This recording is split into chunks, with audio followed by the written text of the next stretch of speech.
Back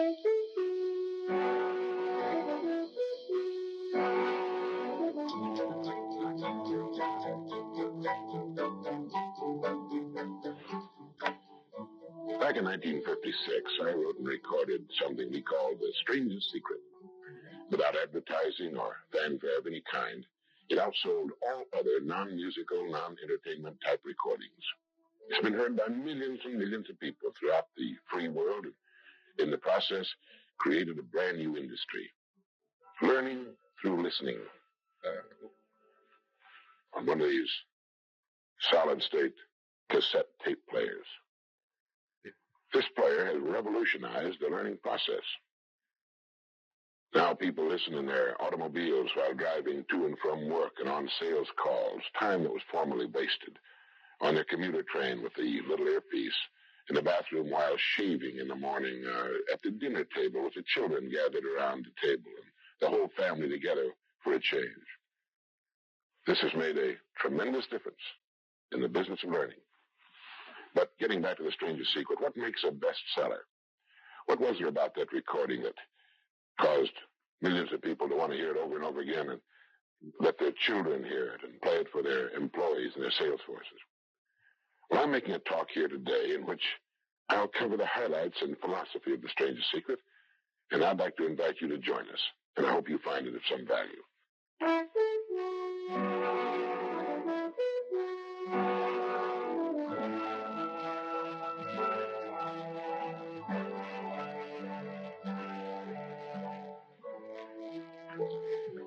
I want to tell you the most interesting story in the world. Why a person becomes the person he becomes. Why a little boy or a little girl grows up to be the kind of person he or she becomes. Now, the estimates by the experts in this field are that most of us are using somewhere around 5% of our real potential. Some experts say as little as 1%.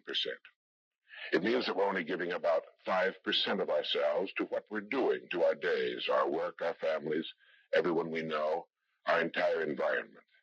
But it also means that we're only experiencing 5% of the fun, 5% of the joy, 5% of the rewards we could be knowing, or less. All the experts are agreed that in each of us, there are deep reservoirs of ability, even genius, that we habitually fail to use. Why? We know that most people desire by nature to succeed. But what is success? What is this word that has become so famous in the world? What does it mean? Most people don't know what success is all about. And since they don't know what it's about, they really don't know where to look for it. Success is really nothing more than the progressive realization of a worthy ideal. This means that any person who knows what he's doing and where he's going is a success. Any person with a goal toward which he's working is a successful person. This means that the boy in high school who's working toward a diploma, or the boy in college toward a degree, is just as successful as any human being on earth, because he knows what he's doing, why he's getting up in the morning, and where he's going.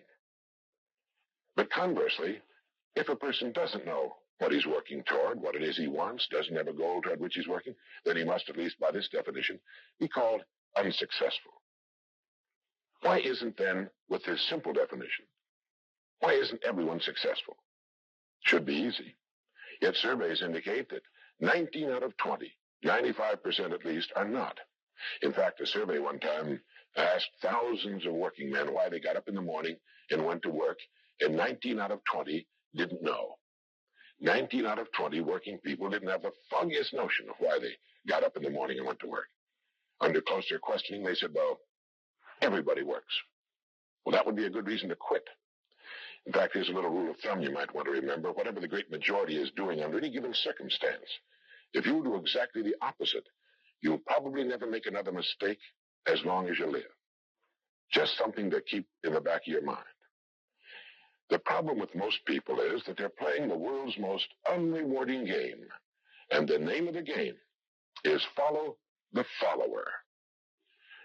There's a story about a small town in which there was a jewelry store, and like all jewelry stores, or most jewelry stores at least, he had a big clock in his window. And every morning for years, he'd noticed a working man stop adjust his pocket watch to the same time as the clock in the window. He had been doing this for many years, and one morning the jeweler was out in front sweeping his sidewalk, and so he asked the man, he said, "Tell me, why do you adjust your watch to my big clock every morning? I've noticed you're doing that for years." The man said, "Well, I'm the foreman down at the big plant." He said, "I want to make sure my watch is correct because I blow the quitting whistle every night at 5 o'clock. The jeweler looked at him rather strangely for a minute. He said, "Well, that's funny." He said, "I've been setting that big clock in the window by that quitting whistle all these years."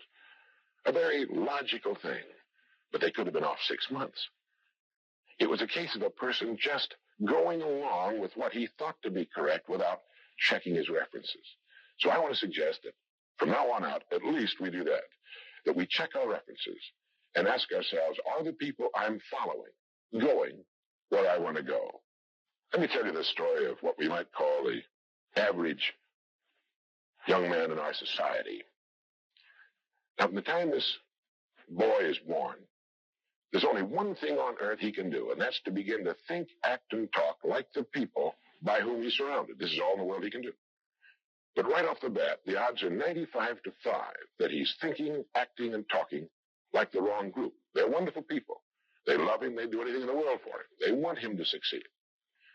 But the odds are 95 to 5 they haven't got the answers he needs if he's to reach fulfillment as a human being, if he's to reach this success that he wants, if he's to reach into these deep reservoirs of ability and genius we know he possesses and draw them out. Well, he starts in school. The most important thing to a little boy in school is to be liked by the other little boys in school. And so at this tender age, he begins to follow other little boys his same age who don't know any more than he knows and who do not necessarily have any capacity for leadership. And he does this in the first grade, and the second, and the third, and the fourth, and the fifth, and the sixth, and the seventh, and the eighth, and year after year after year, he forms himself into a composite average of other little boys his age, trying to be like them, trying to do the only thing in the world that's impossible for a human being to do, which is to be like somebody else. Now, let's say he goes all the way through school, usually goes in the military service. Again, he's caught in a vice-like grip of conformity. Now, let's say he's 25 years old, out of school, out of service. What's he going to do? As a rule, he'll go back to his hometown, unless he's married, in which case he'll go to his wife's hometown. But let's say he goes back to his own hometown. He's single. He doesn't know quite what to do. He's standing on a corner one morning, and a friend that he knew in school comes up and says, "Hi there, Charlie, what are you doing?" He says, "Nothing." He says, "Why don't you come down and work where I work? It's a pretty good place. It pays regular. We got all kinds of fringe benefits and so on." And so he does. The odds are about, again, 95 to 5 that his first job is taken as a result of random application. On the job, without thinking about it, the most natural thing in the world for him to do is to look around and see how the other guys are doing their job and to begin doing his the same way, assuming that what is normal for them is normal for him. No reason for this. He doesn't think about it. He just does it. Now, he has stretching in front of him 50 years or more in the golden age that man has been dreaming of since the days of ancient Greece. What's he going to do with these 50 golden years? We know that he works 40 hours a week as a rule. 40 hours a week, which leaves him 72 hours a week when he's neither working nor sleeping. 72 free discretionary hours each week to do with as he pleases. Now, at this point, of course, he's married. He has his little house, his little car. And this is about what he does with his free 72 hours every week. He'll do what the other fellows are doing with their free 72 hours every week, which is virtually nothing at all. On a typical day, he'll quit right on the dot, get in his little car, go to his little house, go in his little kitchen, kiss his little wife, and say, "I'm tired." They've even figured out why he says that. The experts believe that he used to hear his father say that back when men used to get tired working during the day, and he picked it up and he repeats this every night when he gets home. He bolts his little meal and then heads for the living room where he turns on his escape box. Click. Takes 15 minutes, 20 seconds for the screen to light up. A period of time he finds interminable, but he gets through it somehow. Maybe kicks the dog or thumbs through a magazine or something. Then the screen lights up and he does too a little bit, and there in front of him, he sees people in all kinds of funny old-time costumes, all killing each other at a great rate. One expert has agreed that the average family can see more death and bloodshed and carnage on his television set in a week than Crassus saw when he crucified 6,000 prisoners on the southern road to Rome. But you know how those experts are. He could certainly be off one or two. But he sits there for about 5.5 or 6 hours. 25% of all free time now is spent in front of the tube, according to the latest statistics. Now, there's nothing wrong with this particularly, except that he's watching other people who are earning excellent incomes in the pursuit of their careers, while he doesn't make a nickel and gets the only two things you can get from watching TV on that kind of a schedule. He gets red eyes and a hollow head. Okay? Now, this is not meant to be an indictment of television. I've got a couple of television sets at home, too. I have a couple of cars at home, too, but I don't go home at night and drive around the block for 6 hours. But he sits there for 6.5 hours until finally his wife, who's a little more practical than he is, taps him on the shoulder and she said, Charlie, I think it's about time you went to bed. You've got to get up in the morning and go to work. He's okay, and he shuts it off. He knows how to do that. He just shuts it off and goes to bed. Next morning he gets up and he does this all over again. He does this every day for 40 years. At the end of 40 years, he's retired, which always kind of catches him by surprise. No one's ever figured that one out either. And then he dies at 85 or 90, the way medical science is moving us along, out of sheer boredom. Well, what's the problem? Is there a tragedy here? Not really, if that's the way Charlie wants to spend his life, our mythical, hypothetical young man. If he wants to spend his life that way, that's his business. He lives in a free society, he can do anything with it he wants. But there's a terrible tragedy here if he's living that way because of the total lack of a decision. If he's living that way simply because he's still doing what he was doing in the first and second grade, and that's going along with the fellows up and down the block on the unspoken assumption that they know how to live, then there's a real tragedy there. Because they've never known how to live. Not in all the recorded history of mankind. He never finds out who he is. He never reaches into the deep depths of his abilities, his talents. He never learns that he can have just about anything he wants in the world, that he can call his own shots, tell his own fortune. And it's kind of a pity. Well, what's needed? Well, what's needed, I think, is a checklist. The first thing that he ought to have on his checklist, in my opinion, is the word a goal. A man without a goal is like a ship without a rudder. He doesn't know where he's going. He then belongs to that 95% that he's just living day by day, month after month, like a starfish or an amoeba. He needs to know where he's going. Back in the early days of navigation, sailors used to see a strange sight in the Antarctic. They'd see a giant iceberg towering high out of the sea, and it would be moving against the wind. The wind would be blowing this way. The great iceberg would be moving right into the teeth of the wind. And this, of course, frightened the sailors whose ships were powered by the wind, until it was discovered that, of course, only a fraction of the great berg was visible, and that its huge, ponderous roots were caught in the great currents of the ocean. And it was being borne purposely along its way, regardless of the winds and the tides on the surface. Well, this is what a man needs. He needs his roots deep in a great mainstream of his own choosing, and then he'll move along his way, regardless of the winds on the surface of his life or short-term expediency, and he'll get to where he's going.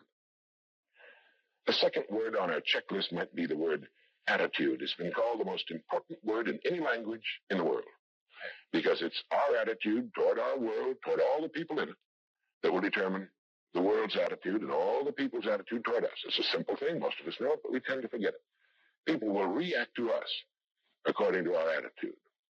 And our attitude is the greatest gift we can be given. You know, the little creatures of the world were given a wonderful gift by Mother Nature called protective coloring, in which they can blend into their background without being seen. But man was not given this great gift, because man was given an incalculably greater one. Only man has the godlike power to make his surroundings change to fit him, because his environment will change as he changes.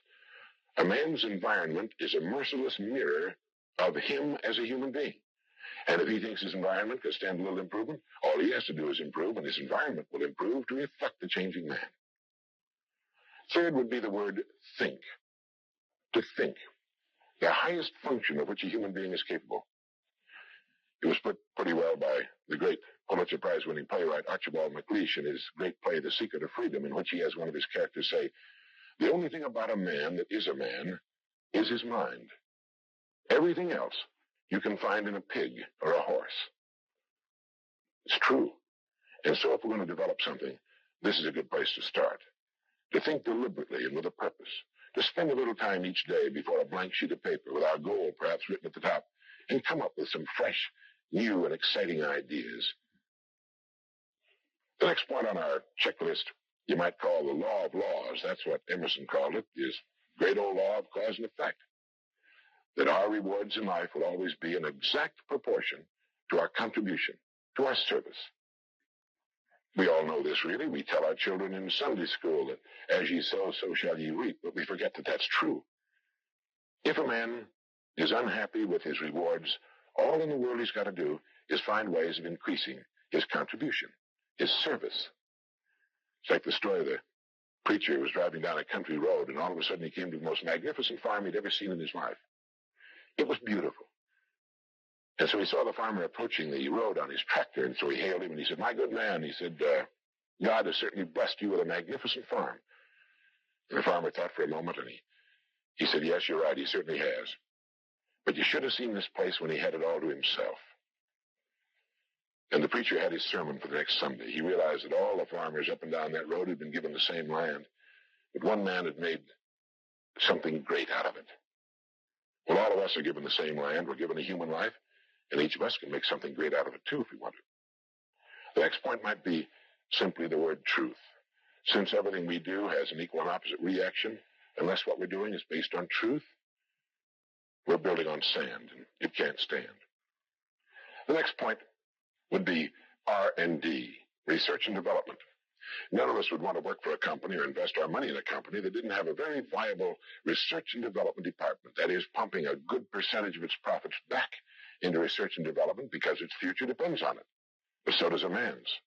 And you might ask yourself, how much of your own take-home pay have you spent during the past year for materials calculated to make you smarter this year than you were a year before?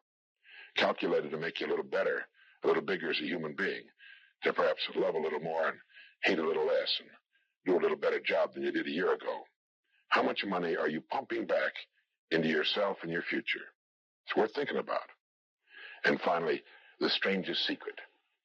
At the beginning, I said, what makes a child grow up into the human being he becomes?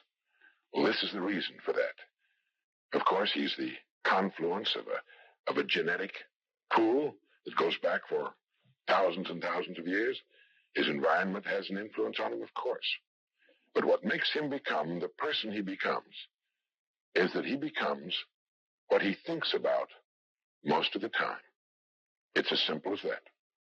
We become what we think about most of the time. And that's the strangest secret. This is why thinking is so vital. This is why a goal is so important. Because we will become that.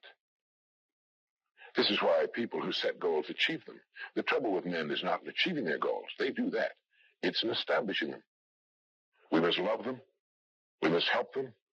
We must serve them, because our whole success will depend on our ability to do these things. But never lose our own individuality and our identity by permitting ourselves to become submerged in what has historically proved itself to be little more than a suffocating sea of indirection and purposelessness. If we want to emulate someone, fine, but let's be choosy in whose steps we follow. It's the only life we've got. And remember to think. Imagination is everything, and we can become what we can imagine. If you find yourself getting depressed and down at the mouth, as we all get once in a while, you might want to remember this quotation by Dean Briggs. He said, "Do your work. Not just your work and no more, but a little more for the lavishing's sake. That little more which is worth all the rest. And if you suffer as you must, and if you doubt as you must, do your work. Put your heart into it, and the sky will clear. And then out of your very doubt and suffering will be born the supreme joy of life." Believe it or not, in an age when we've come to nearly deify leisure time, we've almost lost sight of the fact that virtually all our satisfactions, rewards, will come not from our leisure, but from our work. And don't forget the strangest secret. We become what we think about.